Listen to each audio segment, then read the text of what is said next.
गंगा प्रसाद गुप्ता जी। गुप्ता जी हमारे बीच में किरण सिंह देव जी हैं।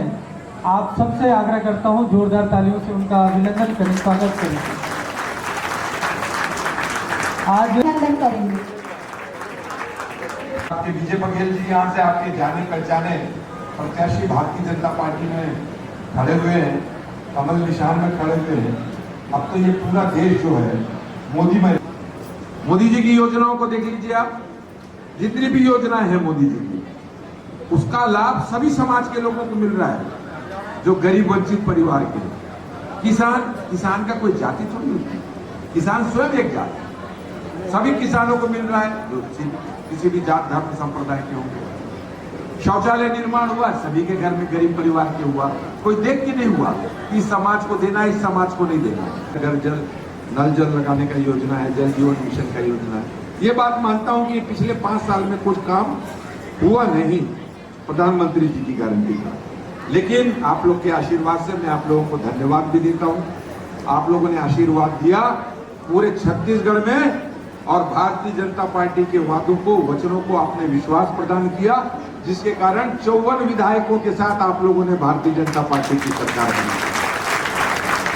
हमेशा बहुत परेशान करते थे, बोलते थे भूपेश बघेल 2500 रुपए देवत है, आप लोग कितना दोगे, आप लोग कितना दोगे। तो मैंने कहा 2500 रुपए भूपेश बघेल नहीं देते थे, 2170 रुपए मोदी जी भेजते थे, 303 रुपया ये मिला के 5 किस्तों में देते थे। अब 5वां किस्त काट देते थे। कोरोना का काल आप सबको याद होगा।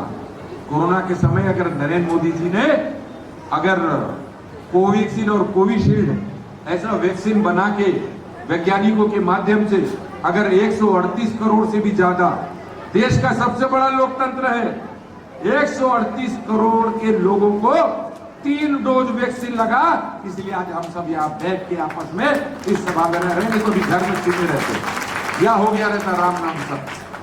मैं अपने शब्द अपने वाणी को यही विराम दूंगा। आप जितने भी यहाँ हमारी बहनें बैठी हुई है, माताएं बैठी हुई हैं, जितने भी युवा साथी बैठे हुए हैं, मेरे हम उम्र जितने भी बैठे हुए हैं, सभी समाज के पदाधिकारी, सभी हमारे। अब की बार मोदी सरकार, भाजपा सरकार हमेशा सनातनियों को सपोर्ट करता रहा है, क्या लगता है मुस्लिम समुदाय और ईसाई समुदाय इनको सपोर्ट कर पाएगी और वोट दे पाएगी? भारतीय जनता पार्टी हमेशा सर्व समाज की बात करती है, सबका साथ, सबका विकास, सबका साथ, सबका विश्वास। भारतीय जनता पार्टी कभी नहीं कहती कि ये समाज और वो समाज।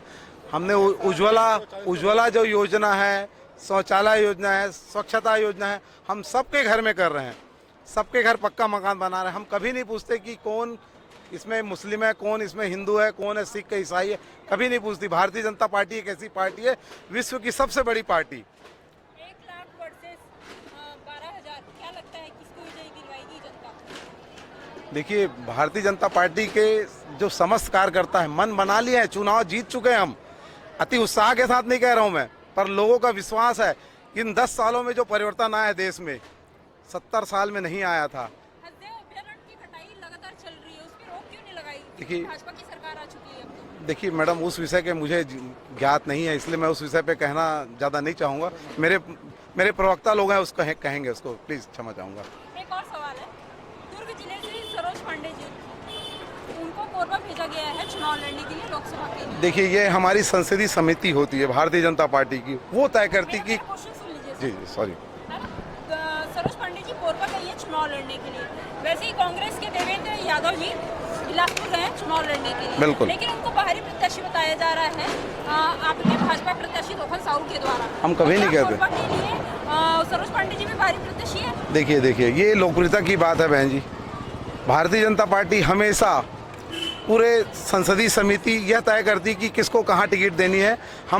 हमारी टिकट अगर कोरबा में हुई है, हम सारे लोग वहाँ पे मिलजुल कर काम कर रहे हैं। हम दूसरों के बारे में नहीं कहेंगे कि वो बाहरी और ये अंतर का है। लेकिन आपके ही भाजपा प्रत्याशी रोहन साहू के द्वारा ये कहा गया है कि देवेंद्र यादव बाहरी प्रत्याशी है। देखिए, वो उनकी मानसा होगी मैम, वो अगर वो ऐसा बोल रहे हैं तो, लेकिन हमने भारतीय जनता पार्टी का हमेशा। भाजपा प्रत्याशी लड़ चुके हैं देवेंद्र यादव से? बिल्कुल नहीं, भारतीय जनता पार्टी अगर डरी होती ना मैडम, तो 11 पे 11 सीट लाने का माजदा रखती है।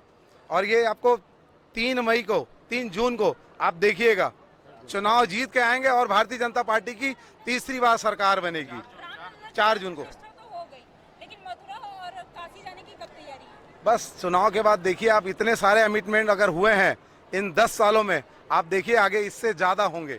और 200% मैं आपको विश्वास दिलाना चाहता हूं कि भारतीय जनता पार्टी एक ऐसी पार्टी है जो देश में निर्णय लेने की क्षमता अगर किसी पार्टी में है तो भारतीय जनता पार्टी में। आपका नाम बताइए। मैं विनोद देवांगन, स्वच्छ भारत अभियान का जिला संयोजक और इस कार्यक्रम का छोटा सा एक सिपाही।